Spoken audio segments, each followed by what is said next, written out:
I was just reading about a minor uproar caused by an assignment in an international studies class at Iowa State University. The assignment was to write about the 9/11 attacks from the perspective of Al-Qaeda jihadis.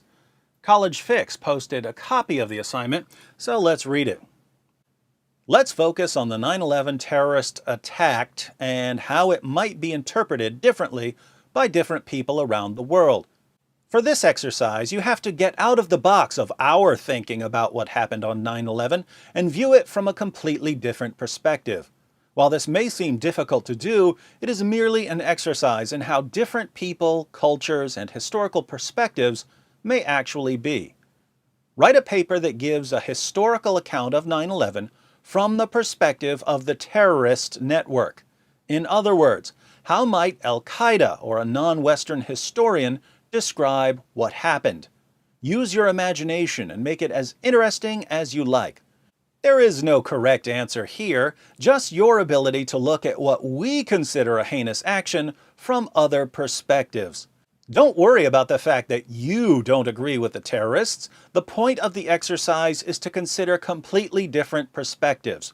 For this paper only, the minimum is only 500 words, because it is a little different and it's the first week. Now, there is something odd about assignments like this. Write a paper about American slavery from the perspective of the slave traders. Write about the Holocaust from the perspective of Nazis. Write about sex slaves in Iraq from the perspective of the ISIS jihadis who are raping them. Kind of weird. Nevertheless, college students do need to learn to see things from the perspective of other people, since they generally don't know how to see things from any perspective apart from their own. They're generally trained in college to cry, scream racist, and run to the nearest safe space whenever they encounter a different perspective. So, while the assignment may be in poor taste, it could help some students take a big step towards not being delusional narcissists. Let me know what you think about the assignment in the comments section. In the meantime, I went ahead and completed the assignment. Would you like to hear my response? Here goes. In the name of Allah, most gracious, most merciful. Allah Almighty lists the penalties for making mischief in our lands. He declares, the punishment of those who wage war against Allah and His Apostle and strive to make mischief in the land is only this, that they should be murdered or crucified, or their hands and their feet should be cut off on opposite sides, or they should be imprisoned. This shall be as a disgrace for them in this world, and in the hereafter they shall have a grievous chastisement.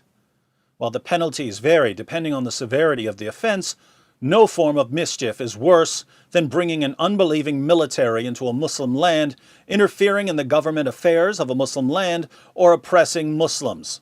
Since the U.S. military has done all of these through meddling, bombing, sanctions, and outright invasion, the U.S. military is under a death sentence.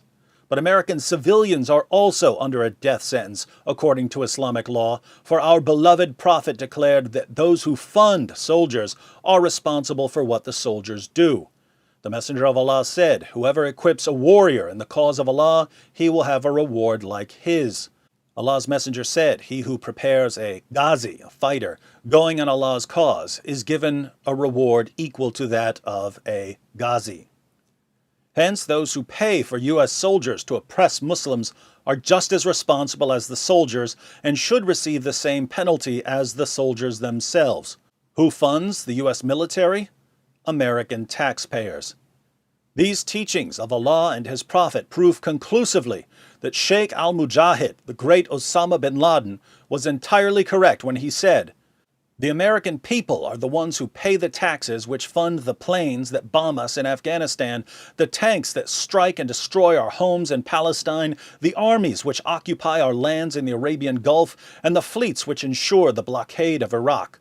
These tax dollars are given to Israel for it to continue attacking us and invade our lands.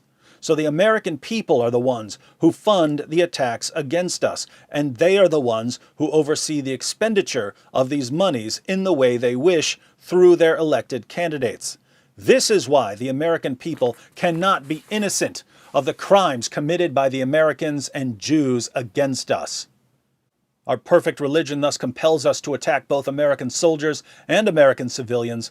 And on September 11th, 2001, the lions of our faith crushed the spirit of America, the great Satan, by killing thousands in the very heart of its economic capital, magnificently following the example set by our cherished prophet, who once proclaimed, "I have been made victorious with terror." Allahu Akbar, and death to America. 500 words on the nose. Go ahead and count them. I just sent a copy to the professor who posted the assignment. I don't know if he'll read it, but I'm willing to bet that it's the most accurate response he's ever gotten.